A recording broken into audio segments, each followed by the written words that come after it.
weigh down on the economy overall. Is that still your view? Yes, it is. And could you just share your assessment, just from a factual perspective, about how this problem seems to be growing at this point in time, and what would happen if we allow all of these borrowers to default? So the point I was making, I try hard not to comment on things that aren't Fed policy, but I broke that rule in this case many years ago, so I'll just say what I said then, which is, you can make all kinds of investments, and you can discharge if you can't pay back the loan, you can discharge it in bankruptcy. The one exception we make is student loans, and I ask whether that is wise national policy. People that borrow to invest in their education, that we do not forgive. It seems like something for Congress to consider, that's all. It's none of the Fed's business, really. Ultimately, it's not a big macroeconomic thing, but I've said it before, I said it again. Mr. Chairman, I appreciate your breaking your own rule before, and I appreciate your I won't do it again. Now. I could not agree with you more about the anomaly in the ability to discharge a debt in bankruptcy. The idea that student loan sort of is the one category of debt that we don't allow to be discharged is confounding. I think, unfortunately, so far, it's been a sign of the power of some of the companies involved in that area. And I just came from another committee where I'm the ranking member, so I apologize if you already talked about the tariff situation. But I know this was obviously a factor that you all had to consider in making decisions about changes in the interest rates. Obviously, there's a lot of uncertainty in the economy. I mean, I hear it every day from Marylanders. We have the Port of Baltimore. We have lots of small businesses that rely on tariffs. You're an economist. You know that increasing tariffs is like increasing taxes across the board. But can you just speak to the uncertainty component of all of this and how that is weighing on people's decisions? So surveys show very widely that people feel uncertain about the economy, and they do point to tariffs in that answer. I will say, though, that actually peaked back in April and has come down a little bit. And if you talk to businesses, I talked to an unusually large number of business people in the last couple of months, and the feeling is a little better now than it was. They're getting on with it and feeling, I'd say surveys are still showing depressed sentiment, but it's moved up from where it was. I would say, Mr. Chairman, that may be the case at this moment, but we all know that we could wake up any morning and see another tweet, and that could change dramatically. So I appreciate your efforts to try to do what you can to meet your dual objectives at the Fed. Thank you, Mr. Chairman. Yes, sir. Senator Lummis. Thank you, Mr. Chairman, and thanks, Chairman Powell, for being here today. As you know, what always vexes me, and has for the last 4.5 years, about the Federal Reserve, is the bank supervision function as opposed to the monetary policy function. So I'm going to focus on bank supervision. First of all, I do want to thank you and Vice Chair Mickey Bowman for ensuring reputation risk has been removed from the bank supervision process. It was very arbitrarily used by those who were supervising. On January 27th, 2023, I'd call it the high watermark for Operation Choke Point 2.0. The Federal Reserve Board, in coordination with President Biden's White House, executed a coordinated attack to isolate the digital asset industry from the banking system. And while the Fed has taken steps to adopt a more balanced approach to digital assets, which I appreciate, the legacy of January 27th, 2023 remains with us today. So I'd like you to look at this quote.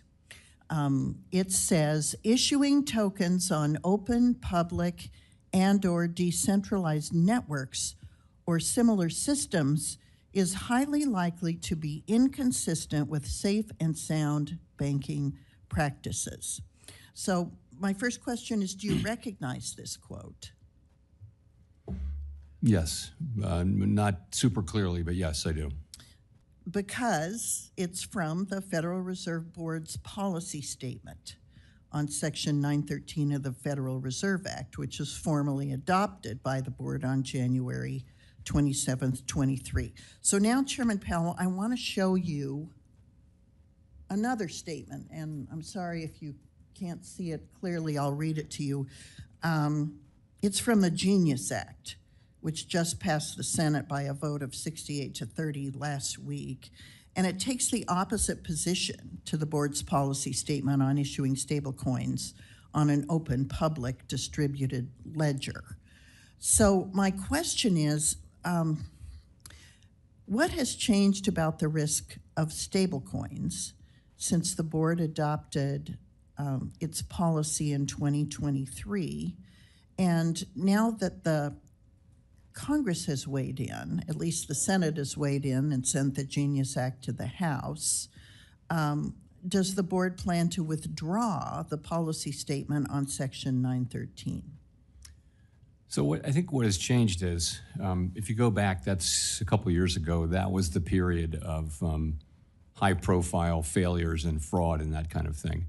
And what's happened is, I think, the industry is maturing, our understanding of it is improving, and in a sense, it's becoming much more mainstream. So all of us are revisiting, the things that were done during that era. I think the current view is that, that it's appropriate it's always been appropriate for banks to choose their customers and to be able to undertake activities as long as they're safe and sound. In terms of, I think I have to get back to you on 913. I think it's a broader thing that has nothing to do with crypto, but that was a piece of it. We are looking at and withdrawing many of our pieces of crypto guidance from that era, though, as you know. And I appreciate that. I hope that by withdrawing the guidance, that you're also instructing and admonishing your bank's supervisors to when there are efforts to regulate banks that provide too much discretion to bank regulators to pick winners and losers from among the customer lists, the loan portfolios of banks. It's antithetical to the American system of banking. And I do think that there was that kind of discretion unleashed on banks, and it had a negative impact, a real chilling impact on banks as they selected and banked certain industries and then debanked other industries and other people during the last 4 years. So taking the guidance documents and policy statements out is important, but also guiding the people that there are changes now and that they can no longer use their own subjective biases towards DEI and ESG and other things in supervising the banks is also a critical component of bank regulation. I agree completely, and as you know, Vice Chair Bowman is actually a former bank supervisor, so she's very well placed to make that happen. And I realize that she as vice chair is more directly involved in bank supervision. I hope that you will use your role to punctuate the importance of those changes within the bank supervision function at the Fed. We're going to have to move on. Thank you. I'm assuming your answer is yes. Senator Smith. Thank you, Mr. Chair. Good morning, Chair Powell, and welcome to the committee. So Chair Powell, a few months ago, you issued a warning about the trajectory of our national debt. Speaking at a New York Times event, you said the U.S. federal budget is on an unsustainable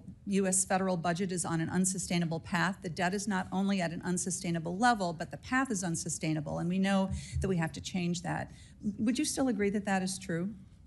Yes, that's the one thing that I would always say, and that my predecessors have said, and that's the kind of the only thing we say about fiscal policy. Exactly, exactly. And I would agree with that. At a time when Americans are struggling to figure out how to afford their lives and have low confidence in the economy, to add to the deficit now, as the big beautiful bill does, just strikes me as unsustainable. Now, I'm not asking you to moderate between Republican and Democratic policy differences on the big beautiful bill, but would you agree that the big beautiful bill adds to the deficit based on the data that you've seen?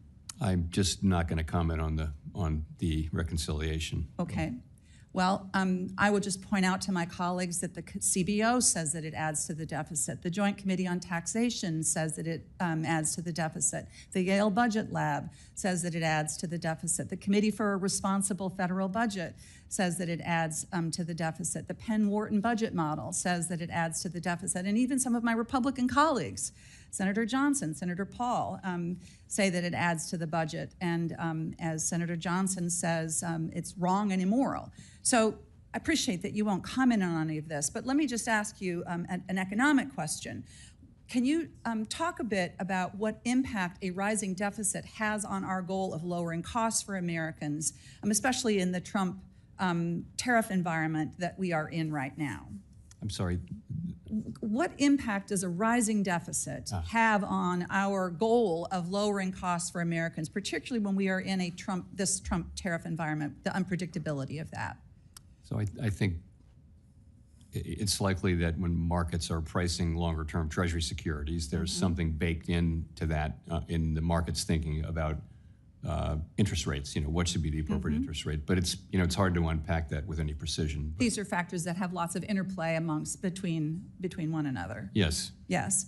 And Chair Powell, could you just comment briefly about the potential risks of stagflation, where we have slower growth and higher inflation? I know this is something that the Fed guards against, and could you just comment a bit on the risks of that and what it means for regular Americans trying to afford their lives? So we're not seeing that now. Yeah.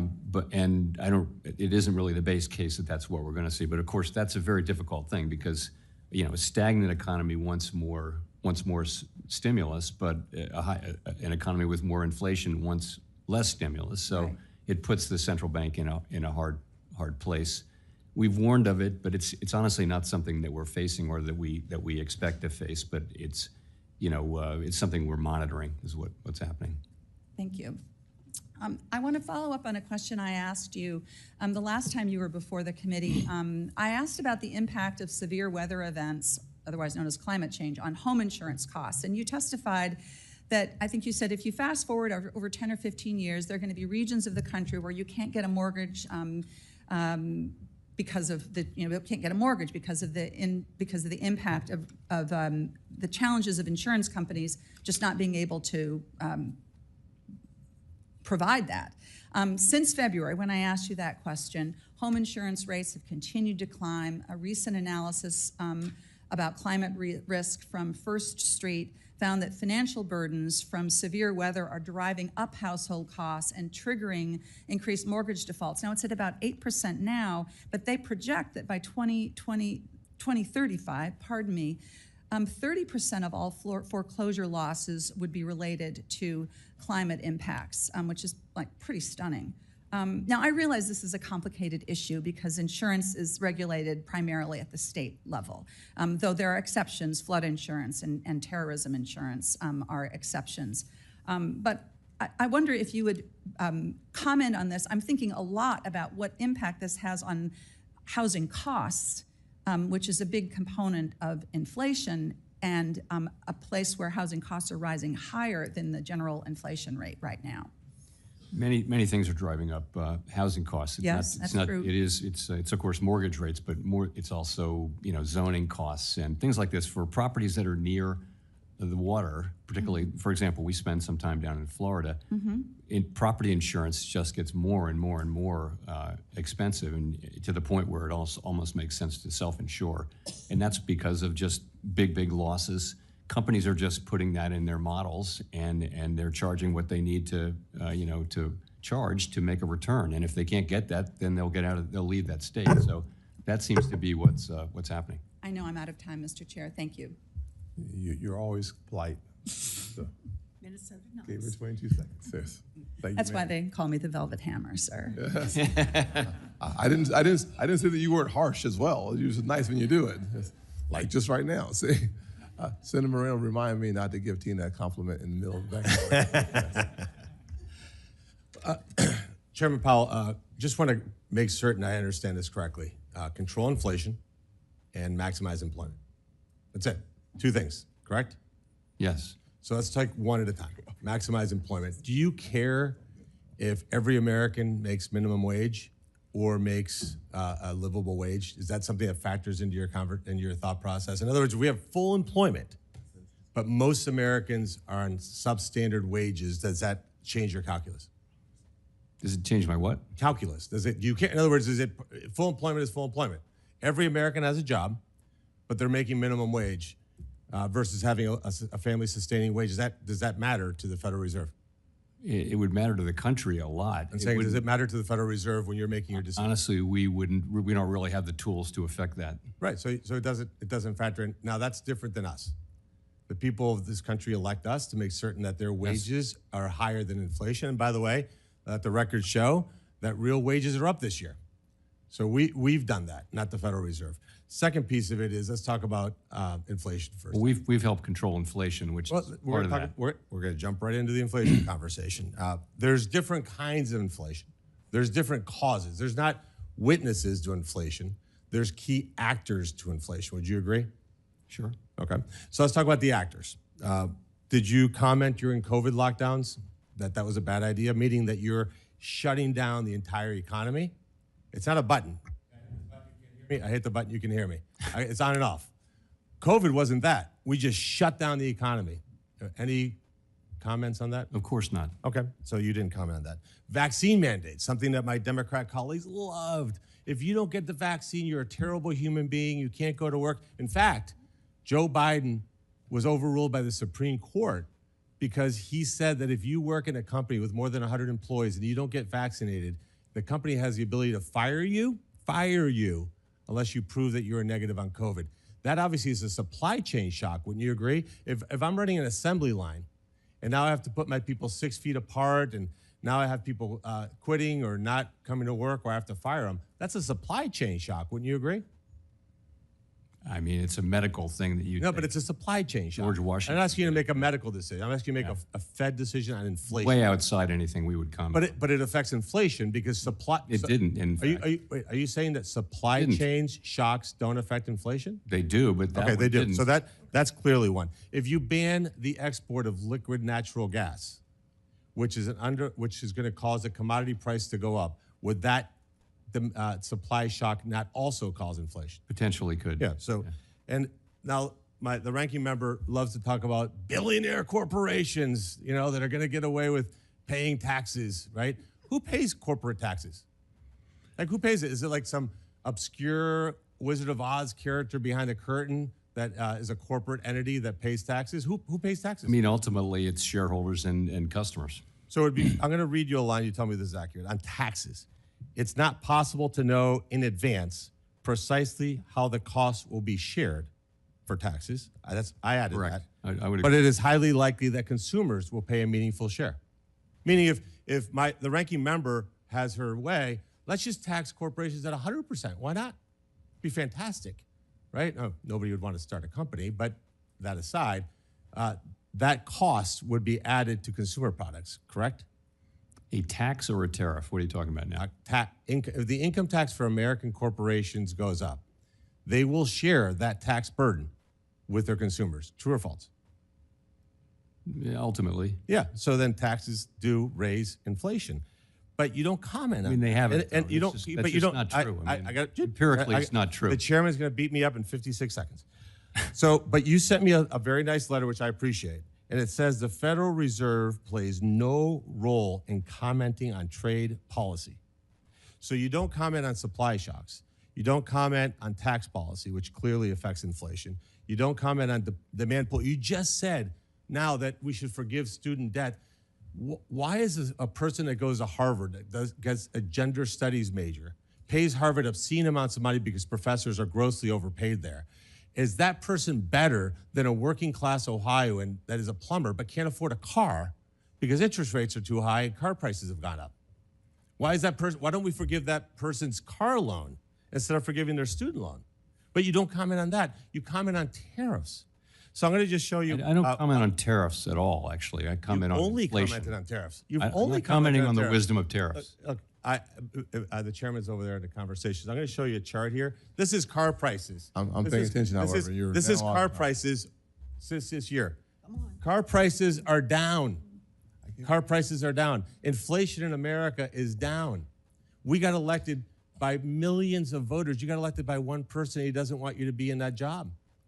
And you are costing this government $400 billion a year by refusing to lower interest rates. Nobody in this chamber has that kind of power to have a $400 billion impact on this economy, on our deficit. And I just think that you should consider whether you're really looking at this from a fiscal lens or a political lens, because you just don't like tariffs. Senator Warnock is next. Thank you, Chair Scott. Thank you, Chair Scott, and thank you, Chair Powell. Good to see you. The United States national debt currently exceeds $36 trillion.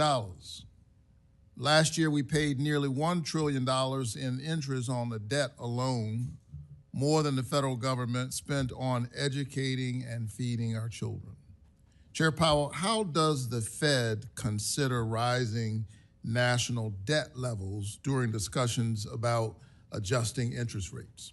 We really don't. We take fiscal policy as completely exogenous, and we look at the data that's coming in, but we don't, we're never going to take into account budget deficits and things like that. Well, here is my concern. Maybe Congress should be thinking about it. The world is losing faith in America's ability to repay our debt. We have seen a sell-off in the bond market. The United States dollar has lost more than 10% of its value against the euro and pound, and is down against nearly every single major currency in the world. Back in May, Moody's downgraded the U.S. government's credit rating because of growing debt and sinking confidence in lawmakers' willingness to address this issue. Historically, high debt pushes up interest rates, slowing economic growth and setting up a dangerous debt cycle where both interest rates and debt continue to rise. Chair Powell, how does the size and the trajectory of the national debt affect the Federal Reserve's ability to manage inflation in good economic times and spur investment and hiring in slower economic times? I'm happy to say that today, those things do not affect our ability to do our job.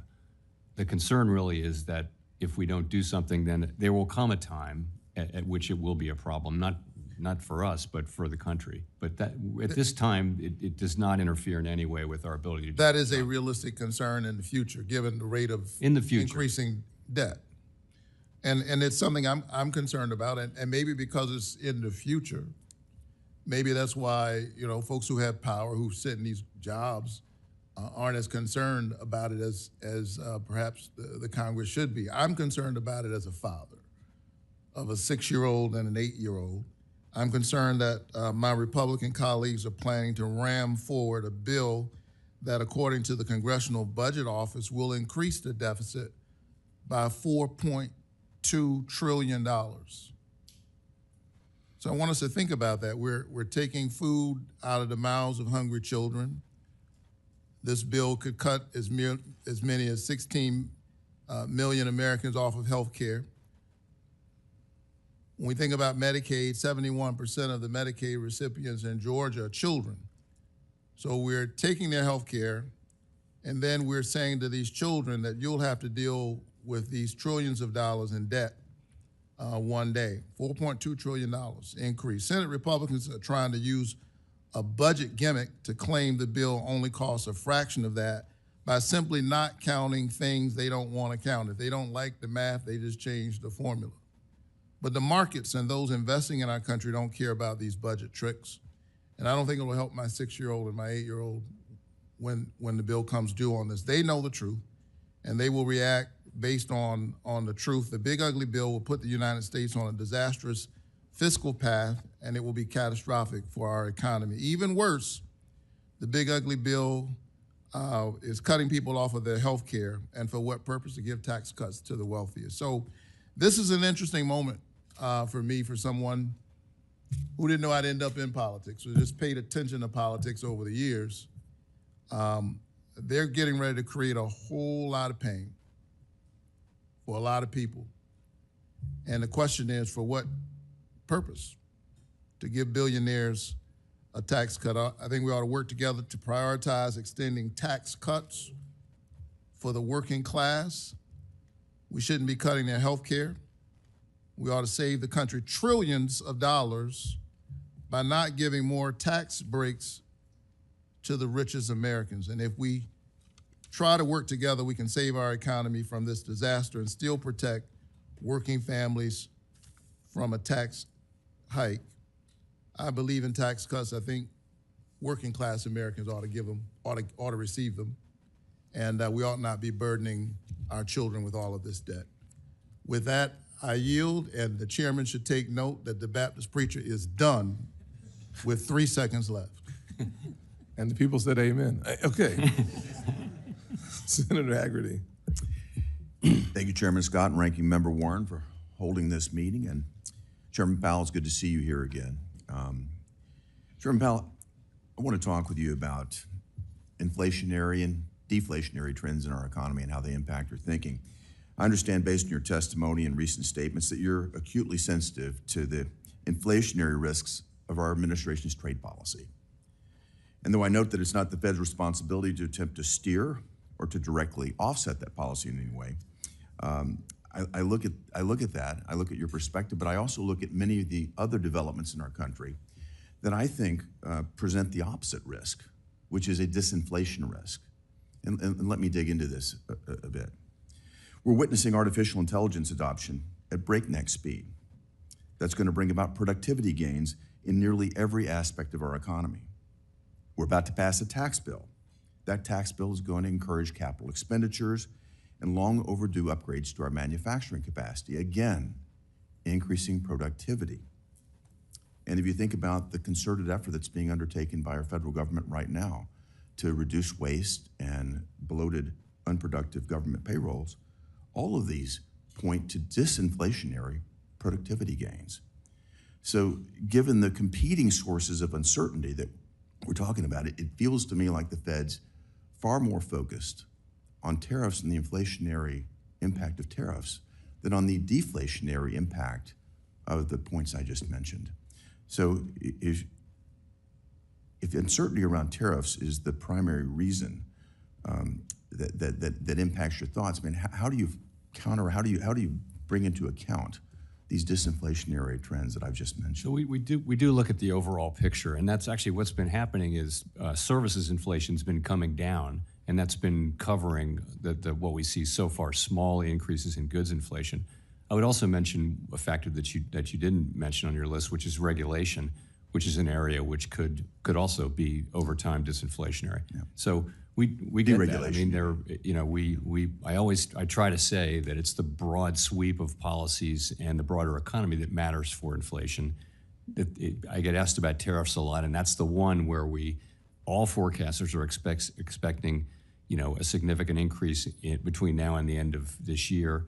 We don't know how big it's going to be. We don't know when it's going to come, but it's just something that we're waiting to see more information on so we can make a better decision on interest rates. That's all it is. Well, I hear the discussion about not knowing the magnitude and the timing of the trade talks and the resulting tariffs that will ensue. It does seem to me that there's a bias toward viewing this as more inflationary than deflationary. And I'd like to ask you this. If Ambassador Greer is successful at bringing the trade deals together soon and alleviating that uncertainty, what would that do to your perspective on rates? Would that put you in a position to think more aggressively about lowering rates? Yes, potentially it would. I mean, really, it's reducing uncertainty would help, and also just what's going to be the final tariff rate and getting that settled. And I think that's the path we're on. You know, I think that's welcome news. I think the markets will welcome that as well, because I do believe that we're on the path, as you're about to say, of having some significant resolution in trade uncertainty. We've lived in an unbalanced world for years, where the United States has had the lowest tariff barriers in the world, and other nations have taken advantage of that. Jameson Greer and this team, Scott Besson and his team, the president, everyone is making a concerted effort to fix this. So I'm looking forward to that.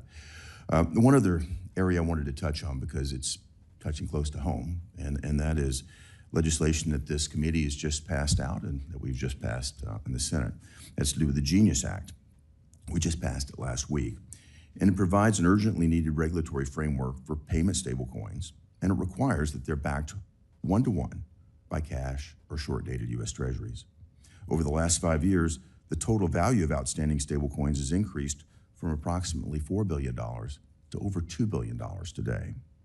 One market participant has predicted that if a framework like the Genius Act is adopted, total issuance of dollar-pegged stablecoins could reach nearly $4 trillion by the end of the decade. So I wanted to get your perspective again, Mr. Chairman, of what impact would this new source of demand for bills have on the yield curve, and in particular, what impact would it have on short-term rates? So more demand is going to have a tendency to drive down rates. I don't really have a sense of how big that effect would be, of course. And let me just say that it's a great thing that we're making progress toward a stablecoin framework. Thank you, Mr. Chairman. I couldn't agree with you more. The direction clearly is that it's going to drive rates down. I think it's very positive for the economy, positive for our cost of borrowing as a nation. And I appreciate your response there, Mr. Chairman. Thank you very much. Yes, sir. Senator Cortez Masto. Thank you, Mr. Chairman. Chairman Powell, it's good to see you. Thank you for being here. I want to follow up on a question from Senator Warner about data deterioration. I'm concerned about that as well. That the Trump administration, I'm watching as they've ended dozens of research studies that business and government leaders rely on. So my question to you, are there specific research projects that the Bureau of Labor Statistics provided that they no longer do provide, that the Federal Reserve researchers cannot replicate on their own or through other sources? I'm not aware of any. Okay. That doesn't mean they don't exist, but mainly it's the regular data they supply. And as you know, they've cut back on the size of that survey. Right. So I would hope as we move forward, and not just in today's hearing, but if there is some other data, or you're relying on data that you're not getting, or there's now another source for that data, I would please share that with the committee. Thank you. Yes. During the Biden administration, the Federal Housing Finance Agency and the Federal Reserve worked together to improve access to the discount window for banks. What is the status of that collaboration with the FHFA? I can't speak to the FHFA. I can speak to the fact that we're really looking carefully at modernizing the discount window and making. But we're not there investments. yet. It's going to be this is a project that will take some time. It's the discount window needs to be updated and refreshed from a technological standpoint so that people can access it readily and that kind of thing. It's still a little bit behind the age in that respect. Do you have a time frame that you're looking at to? I'll get back to you. It's Okay. something we've been working on hard. Or is there a funding impediment that is also No. addressing this? No, So, okay, no. if you could. We're moving provide- ahead with it. I'll come back to Okay, you on that. thank you. In March, the Federal Reserve, together with the FDIC and OCC, announced that you all intend to repeal the 2023 Community Reinvestment Reinvestment Act proposed rule. I prefer the proposed rule, as it would better address the needs of states like Nevada that don't have headquarters of large banks. How will you ensure that the new CRA guidance improves access to financial services, to loans, to investments in underserved rural and tribal communities? So I think in March we announced that we're putting out for comment really a proposal to withdraw the proposed guidance, which Okay. had been the subject of litigation. And in the meantime, we're going back to the old CRA rules, and I think that's where we will be. I don't have anything more in terms of what we might change with respect to those old rules, but that's where So we the are. default are the old rules, Yes. and those maybe. CRA as it existed before this Yeah. proposal, which actually never took effect. Right, right, okay, that's helpful.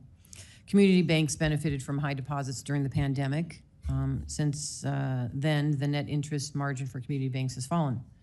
What specific challenges do you see for community banks, if any? Community banks, are very important. We want a banking system that has all different sizes and shapes of banks, and community banks are absolutely critical. They know what's going on in communities and in a way that the big banks can't possibly. So they're a critical part of our infrastructure, and I think they've been under pressure because, frankly, regulatory costs fixed costs of regulation have gone up. We try not to contribute to that. The number of banks has been going down pretty steadily. And that's not something we're trying to foster, but it's a sort of long-run trend of really the last 30 years. So we try not to add to what is a secular trend because we think they're important. Thank you. Thank you for being here, appreciate it. Thanks. Ms. Chairwoman, I yield my time.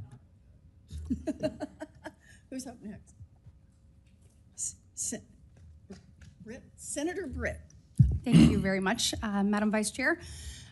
Chair Powell, thank you for being here with us today. I want to start just by echoing the comments of Senator Cortez Masto when it comes to community banks. Obviously believe that community banks and credit unions, financial institutions that serve everyday Americans and main streets across the great state of Alabama and our country are so critically important to people being able to actually achieve the American dream.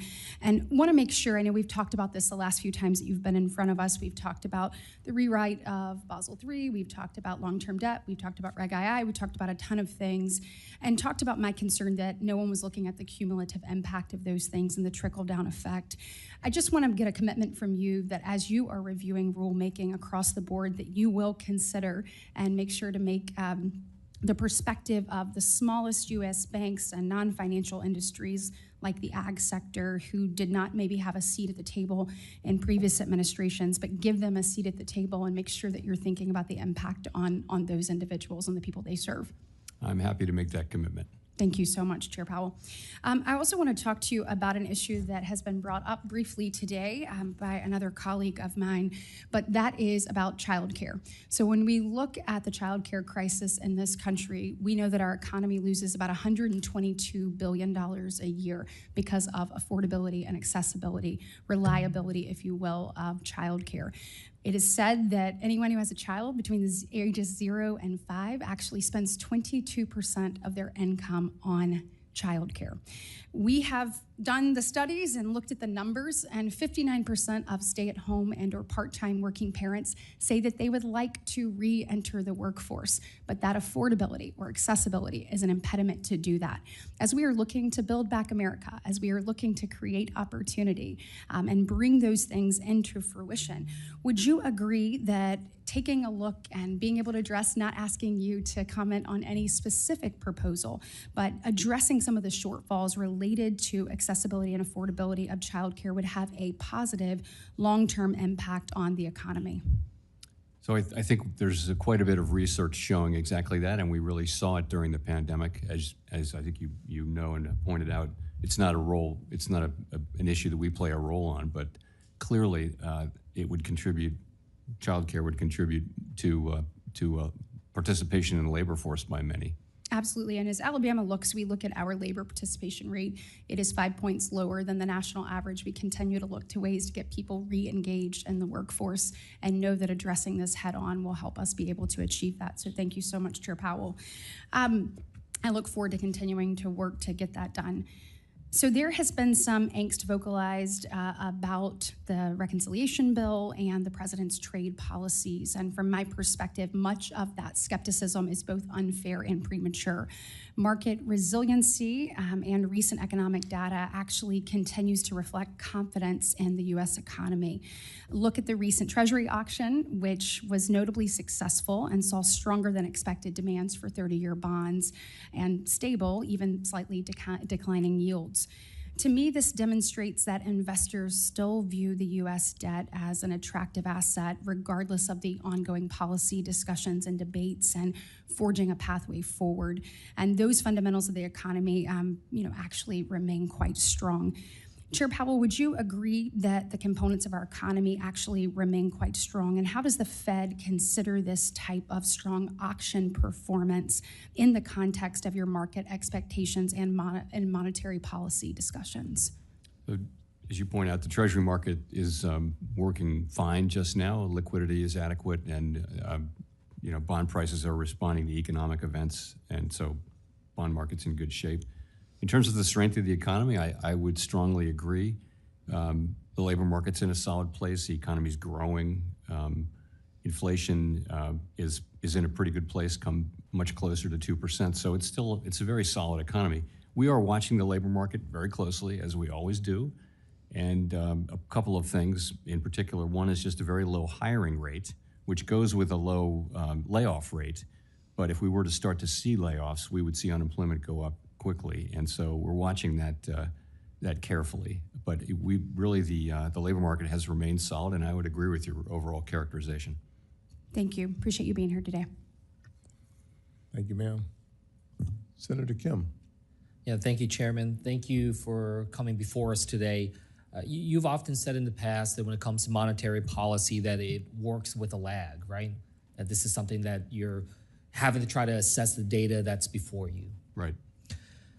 I'm thinking about this because we have the Federal Open Market Committee, FOMC 5-year review, and you were talking about tariffs and the uncertainty of this moment. So I guess I just wanted to ask you, how do you balance sort of assessing between more of the backwards-looking data that you're able to look at more tangibly in that way, but also addressing sort of forward-looking models to try to understand where things are heading? That's really the challenge that all forecasters have, and really monetary policy needs to be forward-looking. At the same time, we need to be humble about our how hard it is to forecast. So particularly at times of high uncertainty, which I would say I would include now, you really want to look at the real data and take signal from that, and not be too brave about what your forecast might be, because it's going to be highly uncertain. So you're saying that in times of greater uncertainty, in some ways that makes you more interested in the backwards-looking data to sort of guide you? Well, I'd almost flip it around. Yes, but I'd almost flip it around and say at a time like that, you don't want to be giving a lot of forward guidance, and you don't want to be acting as though you have a lot of certainty about the path forward. It makes sense to move more slowly in most situations where there's more uncertainty. There are situations where it would not make sense to move slowly, but in most cases, you'd want to move more slowly. Yeah, that's interesting. I mean, I talked to some of my constituents back home. There's this one conversation I had that has really stuck with me, where, a woman was telling me that, there's so much uncertainty right now in the world and certainly in her life that she says it's hard for her to even breathe sometimes. She just feels this kind of weight upon her chest. And I've thought about that a lot, because I try to think through what can we do to try to alleviate that concern, alleviate that anxiety for people. But you can see it. I mean, right now, whether it's about what's unfolding in the Middle East and the fragility of what comes next. When I look at this reconciliation bill before us in the Senate, I do worry not just about the deficit, as some of my colleagues have mentioned, but about the potential of significant job loss that we're seeing, whether in the healthcare industry, whether in the energy industries. And certainly when it comes to tariffs, as you said, trying to think through what comes next in terms of whether deals are struck and at what levels. Are you taking into account that by sort of an issue-based level, or are you looking at sort of the global instability in terms of the different crises that are out there? Is that factoring into how you're thinking about when we're talking about legislation here? I know you're not going to go into the policy per se, but if there's a potential for significant job disruption, is that something that you're looking into as you're forecasting? Yes. We obviously pay great attention to global events, and in an effort to understand what's going on in the economy globally, because that does matter for our economy. So we pay close attention to all of those things and track them. Ultimately, though, we're looking at the U.S. economy and what are the fundamental drivers here, and and then making a judgment based on all of that. And mainly, this is a big economy, and we're geographically separated from most of the other big economies in the world. So we have a smaller external sector than most of the all the European economies, for example. So we're really looking at the U.S. and what's happening here.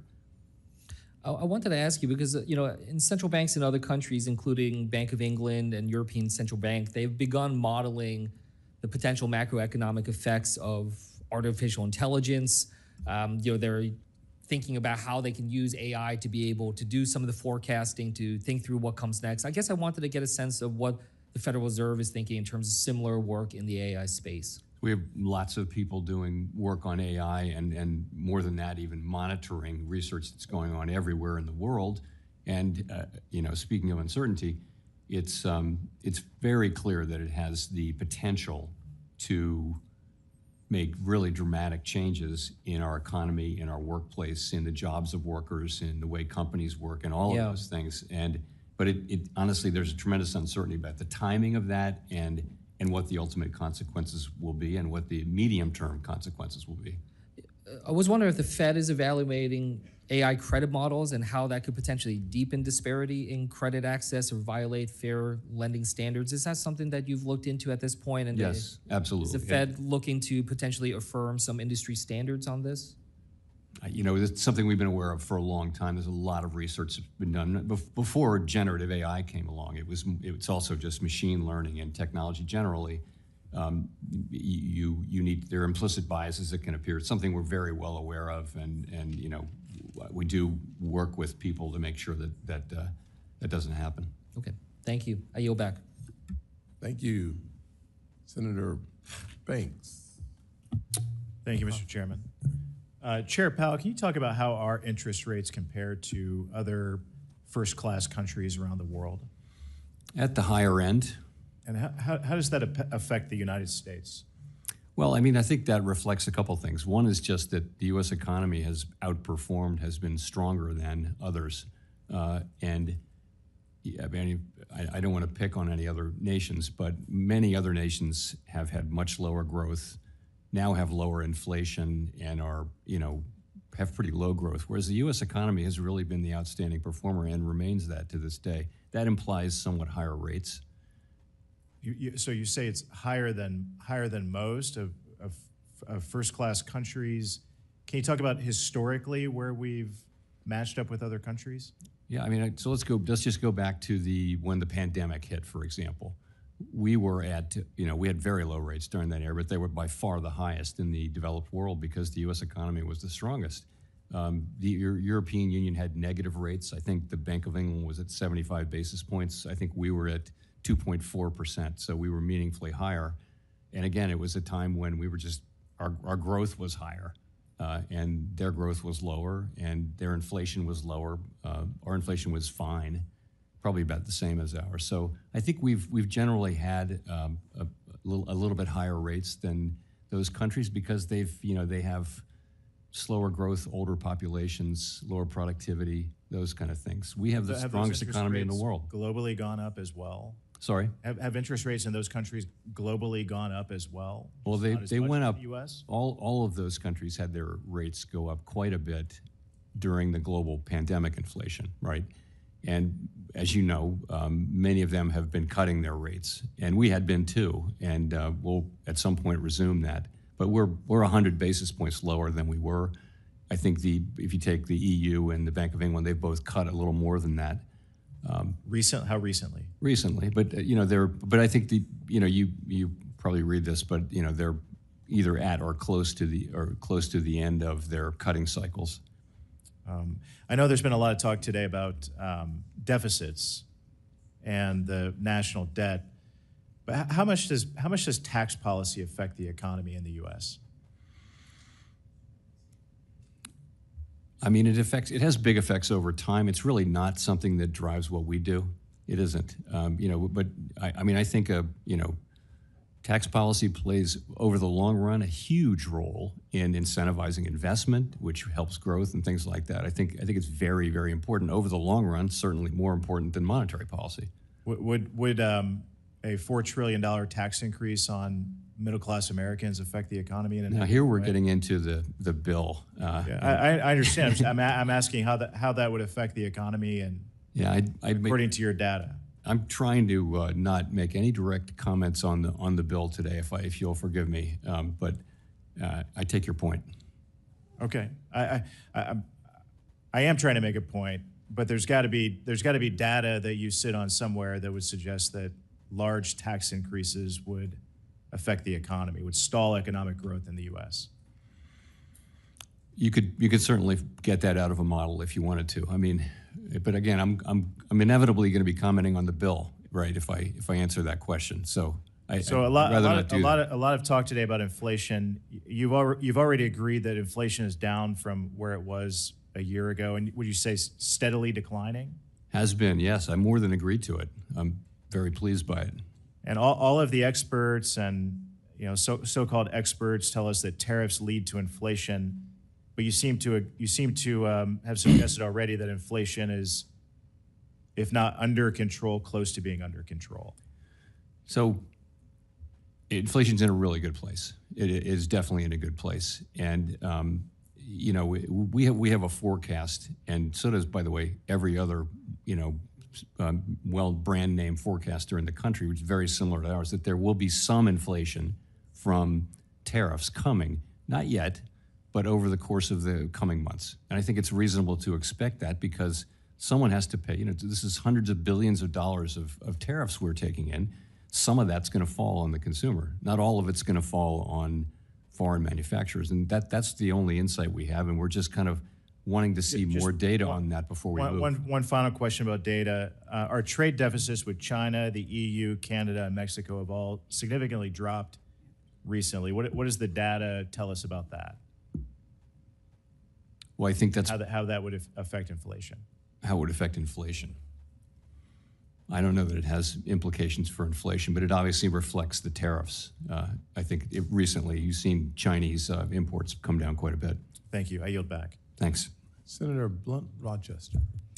Thank you, Mr. Chairman and Ranking Member Warren. Chair Powell, welcome back.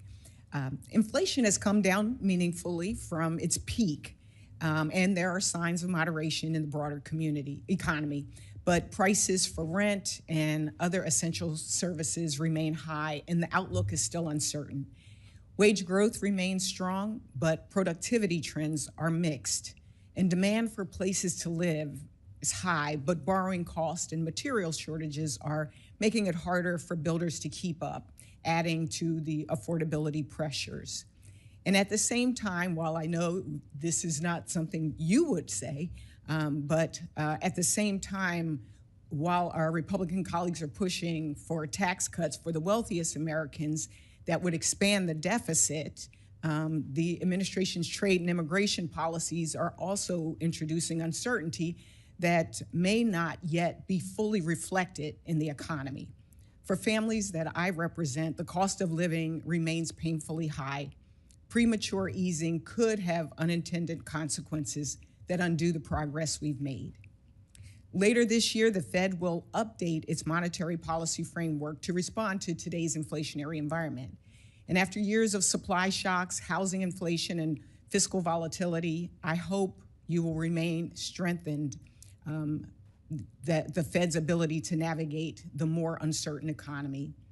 And as you undertake this update, can you talk about how you're adapting the framework to these realities while preserving the Fed's commitment to full employment? I'd be glad to. So we made changes in the year 2020 to our framework, and those were meant to take on board the special issues that a central bank faces during the era of extremely low interest rates, where rates were never very far from zero. In fact, we just barely got away from zero when we had to cut back to zero. And the feeling was very much that if we had any kind of a shock, we'd be back at zero for years on end again. And that's really not a good thing because the economy can become very stagnant. So what's happened since then, the big thing is interest rates are back to much more normal levels historically. So our policy rate at 4.3% actually doesn't feel like it's particularly restrictive. So it's, in other words, rates have moved way back up. That means that the effective lower bound is less of a problem. It means that the changes we made in 2020 are less relevant. They're not completely irrelevant. So we're making modifications, which we'll be discussing inside of our committee now in the next meeting and in the next meeting, that will return the forecast more to what it was before the 2020 cycle. I know we had a chance to talk in the past about my focus on jobs and the economy and labor. And I want to follow up on Senator Kim's questioning, where the focus on the changing technology landscape and with artificial intelligence, generative AI, and just its impact on the economy and labor market. How would you describe AI's impact on the economy so far, and how is the Fed measuring it? The effects of AI are probably not great at this time, generative AI, and the question is how great will they be and how big will they be and how quickly will that happen? And anyone who's been exposed to what AI is capable of has to be pretty stunned by what it's capable of. And this is even the early days too. You know, what the experts tell us is that, you know, in 2 years, these things that you're doing, that'll be nothing compared to what we can do in 2 years. So I think it has enormous capabilities to make really significant changes in the economy and the labor force. And, you know, it can either augment people's productivity, or it can replace people, or it can do a little bit of both. Right. But it's going to be something. You preempted my question, actually.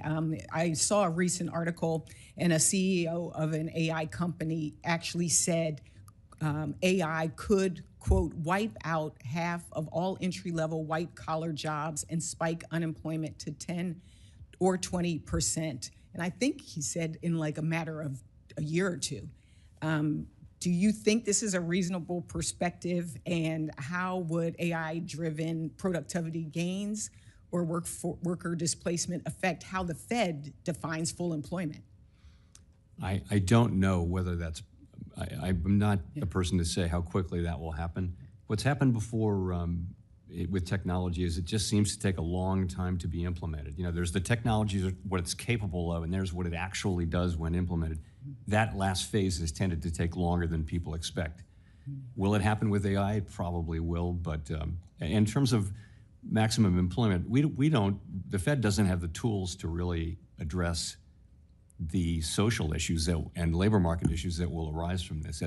We don't have those tools. We just have interest rates, and you know, we'll always be able to balance the labor market so that supply and demand are in balance. But things like what AI does and what other things do from the outside, we just have to take them as they come. Thank you. Thank you. I yield back. Yes, ma'am. Senator Tillis.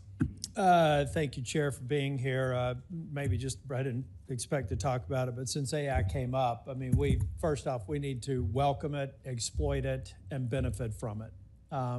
I've had my staff try and go back and look at some of the congressional hearings in the times of the Industrial Revolution and other instances where we've had these threats of displacement, and it worked out okay for us. But the key is this is a global competition, and other countries are going to implement it. It is going to drive down their costs, and it will make us less competitive if we don't meet the challenge and become the innovator. But the transition is very important to note. I want to talk about SLR for a minute. I think you all indicated the balance sheet's going to continue to shrink. We're not going to get to pre-COVID levels, which was, I think, somewhere around $4 trillion. I guess the question is, you guys expect to hold higher levels of central banks to hold higher levels of central bank reserves than we have in previous years. Do you agree with that? I don't think we'll get all the way back to where we were, but we're still shrinking. Is it fair to say that the SLR should be updated to reflect the evolving preference? Yes. Thank you. Fed now. It's cost $545 million. You know, Chair Powell, I've never really liked Fed now, so it's probably not a friendly question. But I spent $545 million to implement it now. I think you're expected to spend another $245 million in 2025, so the total price tag is $1 billion. As you know, the Money Control Act requires the Fed to cover all the direct and indirect costs actually incurred. So can you give me an idea of when we're going to see a fee structure that's going to generate the and actually pay for this implementation, including the expected ongoing operational cost? So you're right. That is our obligation under the law is to have it be self-funding, and we have a period during which that's supposed to happen. Yeah. Uptake has been steady but not rapid, and usage has been. Is it your sense that you're going to be able to get to that, and that the fee structure that you're going to need based on that take rate is going to be achievable? I think it's probably still achievable. I am not 100% clear that we're going to achieve it very soon. That'd be it. Yeah, that's what I'm concerned, and I wonder if that pricing is there given given private sector options, if you're ever going to be able to get there. So just an editorial comment. One thing I did want to mention, I'm excited to see some of my colleagues on the other side of the dais concerned about the debt. Because last time I checked, over the 4 years that President Biden was in office, we had the American Rescue Plan that cost us $2 trillion. We had the Inflation Reduction Act that cost us $1 trillion. And we had the PACT Act that many of my colleagues, I was one of 9 Republicans that didn't vote for it, that also cost us $1 trillion. So I'm excited to see that my colleagues on the other side of the aisle want to get serious about spending within our means. I did have a question, I think, for my staff wanted to ask about, sorry, I just want to get my notes right. I actually wanted to go, I don't have it before me, but what's the current status in your view on Wells Fargo's capital requirements? On their capital requirement, well, on the, you mean on the, I think you mean on the growth cap? Yeah. Yeah, so we voted unanimously to remove that after many years of having it in place. They did satisfy the requirements we'd put in place, and we removed the cap along with the other agencies. And you think your fact-based decision, you stand by it? I do. Very good. Last thing is Walmart, I've got other questions I'll submit for the record, Chair, but Walmart on April 9th, I think, withdrew their forward guidance. And they indicated the reason that they were doing that is there was uncertainty, and it seems to have been timed somewhat with the uncertainty around trade. So I would just suggest for my colleagues, I don't know if you can respond to this or not. I won't ask you a tax question, but I really want to. But I know what your answer is going to be. You're a good dancer. I think that it is fair to say that if there is going to be a correlation to increasing prices, and Walmart having made the decision to withdraw their guidance is probably the best testament that they know that they may have to deal with cost and maybe inflationary uncertainties. Would you characterize that as maybe a likely reason that they withdrew their guidance? It might be. You know, I saw that they had. I didn't have a chance to go back and check why. Well, if you tease through the language, it seems almost certain that they think that some of their input costs were going to go up, and they need to manage their margins. So I'm just telling my colleagues, you know, we just need to be realistic that if you have a major household name withdrawing guidance because of uncertainty, they've got a lot of experts that probably are suggesting there may be some inflationary risk. We haven't realized it yet, but I think we all need to keep our eyes open and not look past it so that we can manage it if it comes to pass. I don't think that there should be a problem with that. Thank you. Now, the last thing that I just want to mention is that you can't respond to this, but I will tell you, if the Democrats succeed in preventing us from avoiding the biggest tax hike in the history of this country, it is going to cause great damage to the people who can least afford it. You don't get to respond to this one, but folks. Senator also Brooks is next. Oh, I'm sorry. I didn't realize she was here. Yes. I'm sorry. We were allowing but him we to need to stall open till that. you got We need here. to be open. We need to understand that you will have something to fix if we fail to continue the tax cuts. Thank you, sir. Senator also Brooks. Thank you so much. First to Chair Scott and Ranking Member Warren, thank you so much for hosting today's hearing. We thank you also, Chairman Powell, for your tremendous service to our country. I very much enjoyed the meeting that we had earlier this year and look forward to working with you. Many of my colleagues today have been listening to this hearing, have rightly discussed concerns regarding how tariffs are affecting consumers and businesses. And I'd like to highlight a specific business in Maryland that encapsulates the harm that I believe this administration is inflicting, but also the resilience of a proud Maryland small business. Baydog is a successful pet brand based on Kent Island, one founded by Barton O'Brien, who's a Marine veteran who served 3 combat tours overseas. Mr. O'Brien has calculated that if he were to make his products in the United States, he would have to raise his prices 400% just to break even. The tariffs, he believes, are a burdensome tax that could put companies like his out of business. But the damage doesn't stop there. Baydog is sold in thousands of other brick and mortar stores across the country, all locally owned small businesses who similarly have to raise prices or lose sales to pay the president's tax. Mr. O'Brien started planning for this last summer when President Trump started talking about tariffs during the campaign. He stockpiled inventory and has committed to keeping his prices stable this year. But what Baydog is asking is, what is he to do if the tariffs are in place next year?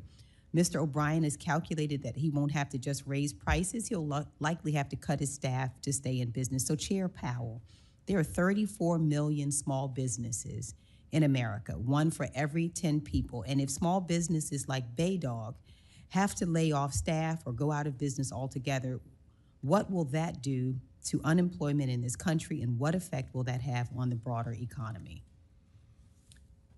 I mean, just mechanically, I don't want to comment on particular tariff policies, but sure, if companies go out of business, then that'll hurt employment and activity.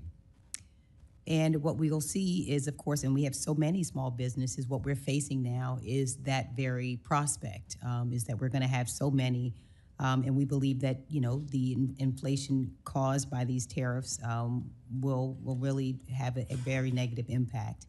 And if this is the case, what would this mean for American workers? Well, the other thing is, I think the tariffs are still in motion. You know, it's premature to say exactly where they're going to land.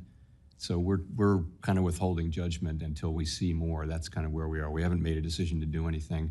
It's just we want to see more. And the situation evolves day by day, month by month. So. Okay. Well, in another question, in our meeting and in your most recent monetary policy report, you spoke of the long-term challenge of housing supply not meeting demand. And I look at this issue the same way I did as county executive, where I really fought hard to leverage private and public sector dollars to bring more housing to communities that needed it. Maryland has a shortfall of nearly 100,000 homes, and the pathway to build wealth is therefore narrowing. So studies have estimated that of the over $200 billion invested annually in housing in recent years, only a fraction supports affordable homes for working class families. So would you speak to the need to better incentivize private investments into affordable housing construction? I'm working with the private sector and nonprofit stakeholders on legislation now, but just wanted to know if you could comment on that. So I would say this: interest rates are slightly restrictive at this point, modestly restrictive, and that is weighing on economic activity in the housing market sector. But you're really talking about a different problem. It's not one that the Fed can really address, and that is we have a longer run housing shortage. So many other advanced economy countries have this too, and it's not our tool. Our tools don't really work to affect that. It's really elected people, and you saw this as county executive. It's things that the legislature can do that can really address that. Not us. It's not about interest rates. All right. Well, now I understand one other issue. The Fed is evaluating the leverage ratio rules regarding the amount of capital required to be held by banks to withstand unforeseen risks. And I'm hoping you can then provide some insight as to what potential changes this framework are meant to achieve.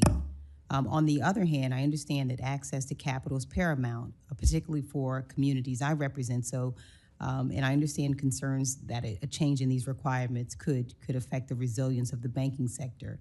Though I know you cannot speak to the specifics of the coming proposal, would you share some insights into what problem the proposed rulemaking is meant to solve, and are you concerned that it could lead to a deterioration of resilience of the banking sector? I'd be glad to. So the idea behind it is that we want risk-based capital to be the binding capital requirement, because we want the binding capital requirement to be, we want banks to be sensitive to the risks that they're taking. If the leverage ratio is not risk sensitive, it treats every asset as equally risky. So if that's binding, then that interferes with banks' incentives to manage their risks and actually discourages banks from taking on relatively low-risk activity. So we've always at the Fed wanted the risk-based capital to be the binding one and the leverage ratio to be the backstop. And so that's this proposal that we have that we're going to be meeting on in a couple of hours puts out for comment a proposal to restore the the backstop characteristics of the leverage ratio. We think it should make it will not in any way diminish the safety and soundness of the financial system, and it will allow for banks to undertake lower risk. Thanks. Thank you so much. Thank you, Mr. Chair. Yes, ma'am. Thank you.